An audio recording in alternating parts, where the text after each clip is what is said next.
Assalamualaikum warahmatullahi wabarakatuh. Selamat pagi anak-anak. Bagaimana kabarnya hari ini? Pada pertemuan kali ini kita akan mempelajari tentang penentuan waktu dalam konteks etnomatematika, yaitu menentukan waktu sholat dan kegiatan adat. Bagaimana orang tua kalian menentukan waktu untuk sholat subuh, zuhur, asar, maghrib, dan isya? Ya, tentunya caranya yaitu dengan melihat jam. Dalam konteks etnomatematika, menentukan waktu sholat bisa dilakukan dengan melihat matahari. Adakah cara lain selain melihat jam untuk mengetahui waktu? Ya, caranya yaitu dengan melihat matahari.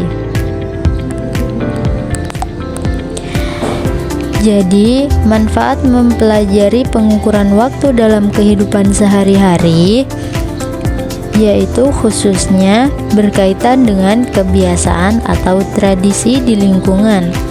Misalnya, agar tidak terlambat sholat, tahu kapan harus membantu orang tua di ladang, atau tahu waktunya bermain atau belajar.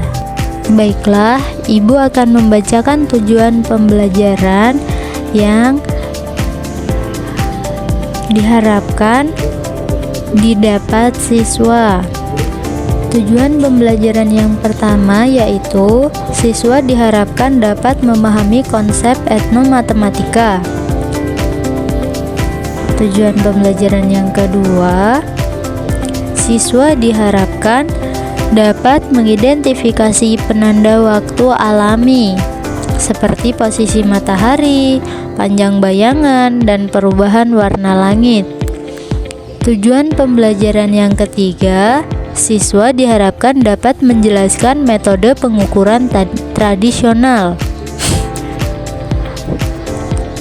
Tujuan pembelajaran yang keempat, siswa diharapkan dapat menganalisis keterkaitan matematika dan budaya. Tujuan pembelajaran yang kelima, siswa diharapkan dapat menghargai kearifan lokal. Jadi anak-anak, pernahkah kalian berpikir bagaimana ya kakek nenek kita atau bahkan umat Islam di zaman dahulu bisa tahu kapan waktu sholat tanpa melihat jam digital di handphone atau jam dinding? Nah, disinilah etnomatematika berperan penting. Etnomatematika itu artinya adalah bagaimana cara sebuah budaya atau masyarakat menggunakan matematika dalam kehidupan sehari-hari mereka. Jadi, bukan cuma rumus-rumus sulit di buku, tetapi juga cara mereka menghitung, mengukur, dan memahami dunia di sekitar mereka. Melihat alam sebagai jam.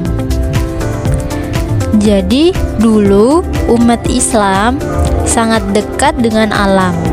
Mereka tidak punya jam, tetapi mereka punya jam yang jauh lebih besar dan selalu ada. Apa? Yaitu matahari dan langit. Matahari itu penentu utama anak-anak. Kenapa? Yaitu pada sholat zuhur. Coba perhatikan bayangan sebuah tiang. Saat matahari tepat di atas kepala kita, bayangan tiang itu akan menjadi yang paling pendek. Nah, setelah itu, begitu bayangan mulai sedikit memanjang, itu tandanya sudah masuk waktu zuhur. Ketika sholat asar, setelah zuhur, bayangan akan terus memanjang. Untuk sholat asar ada patokan tertentu.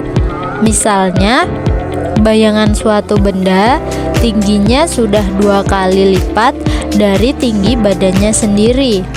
Atau ada juga yang menentukan dari panjang bayangan yang melebihi tinggi badan seseorang. Jadi, mereka mengukur pakai panjang bayangan. Ketika sholat maghrib, ini yang paling mudah. Begitu matahari terbenam sempurna di ufuk barat dan langit mulai gelap, itulah waktu maghrib. Mereka cukup melihat ke arah barat. Ketika sholat isya, setelah maghrib, langit masih ada sisa-sisa cahaya merah, orange di ufuk barat yang kita sebut mega merah. Nah, waktu isya itu dimulai ketika mega merah itu sudah hilang dan langit benar-benar gelap gulita. Mereka hanya perlu mengamati perubahan warna langit. Waktu sholat subuh, ini kebalikannya. Saat dini hari, kita melihat ke ufuk timur. Jika sudah muncul cahaya putih yang memanjang seperti benang, itulah yang disebut fajar sodik. Dan itu tandanya waktu subuh sudah tiba. Bukan cuma matahari, tetapi juga pengetahuan turun-temurun. Tentunya, semua pengetahuan ini tidak muncul begitu saja ya anak-anak. Dari zaman dulu, orang tua mengajarkan anak-anaknya bagaimana cara melihat posisi matahari, panjang bayangan, atau perubahan warna langit. Ini adalah pengetahuan yang diwariskan dari generasi ke generasi. Mereka tahu persis, misalnya, kalau bayanganku sudah sepanjang ini, berarti sudah asar. Mengapa ini penting? Karena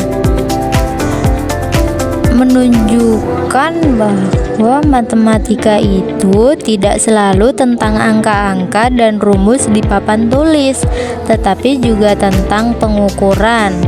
Mereka mengukur waktu dengan panjang bayangan dan posisi matahari, geometri, konsep sudut dan arah matahari sangat berperan.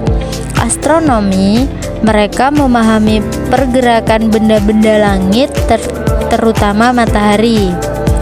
Jadi, anak-anak, bisa kita simpulkan bahwa penentuan waktu sholat di masa lalu adalah contoh nyata bagaimana umat Islam menggunakan matematika yang berasal dari alam dan pengetahuan lokal mereka untuk menjalankan ibadah.